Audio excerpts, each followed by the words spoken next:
Update at 9:30 p.m. PST, September 19th.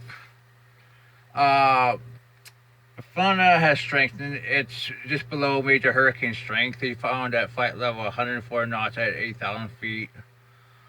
And so SMRF of 94 to 96 knots, so they went with 95 knots. But there was one a few minutes ago that was 102 knots.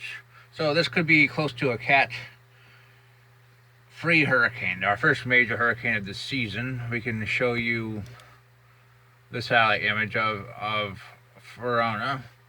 It's been moving about northwest over the last 6 hours, in my opinion. Let's see what the ANC says. Let's see. It's moving 3:30 by 9. Yeah, I agree. Um, they say philosophy has remained the same. It really hasn't changed, but I think long term it's more towards the likelihood of maybe impacting Western Canada. I mean, looking at the global models, and the conditions look pretty darn favorable for this thing to become a Cat 4 during the next 24 to 48 hours. Like the NAC says, they take it to 120 knots by 36 hours. I think that's very likely. We can look at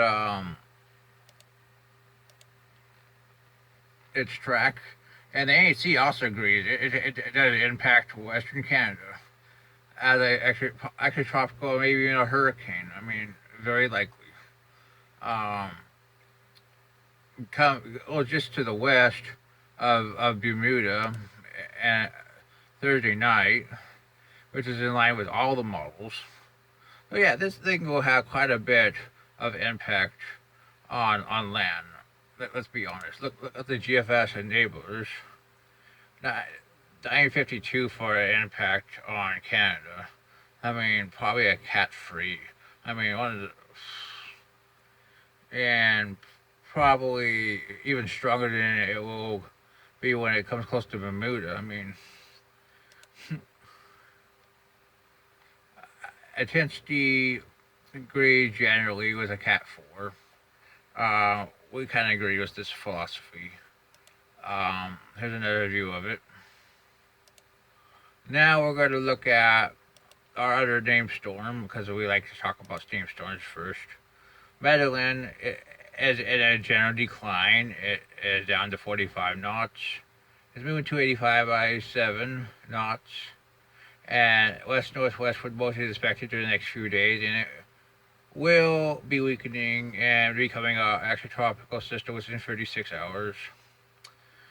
So, I think it already is. I mean,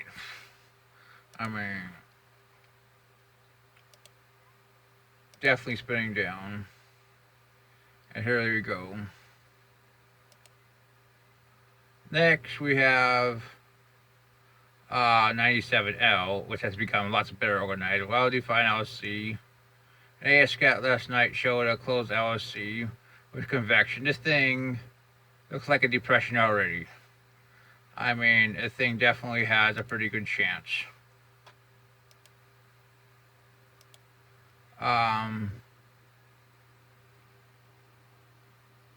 Heads northward, then northeastward, and it probably will become a tropical storm. Well, now we're going to look at other systems.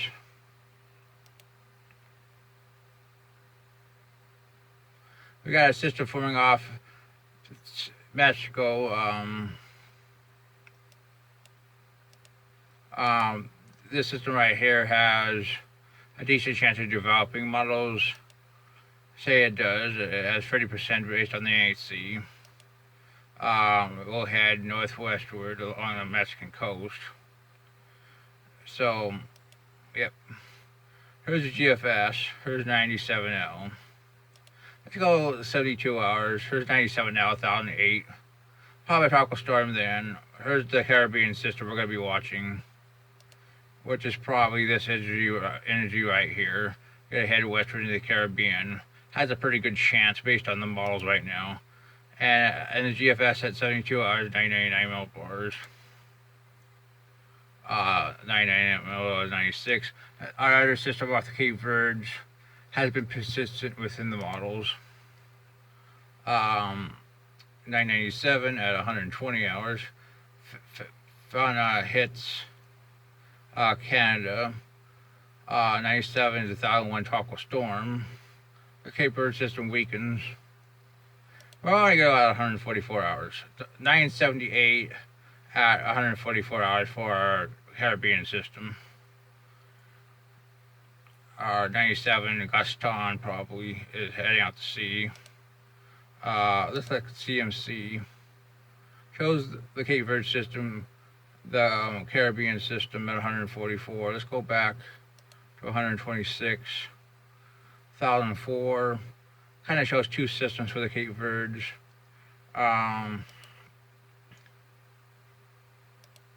Icon very strong for the Cape Verde system, but very, very far north. Shows the Caribbean system. Let's be honest. I think this is going to be Gaston. I think 90% chance of development. Big change. I mean, this Fiona is going to become a Cat 4. Head Western Canada. This system here has a 60% chance of development in the Caribbean. And we have to watch it because longer term than we were talking about, it has a chance of being found in the United States. Cape Verde system also has 60 to 70%, so we're going to be watching that. So that's what we think for tonight. That's your tropical update.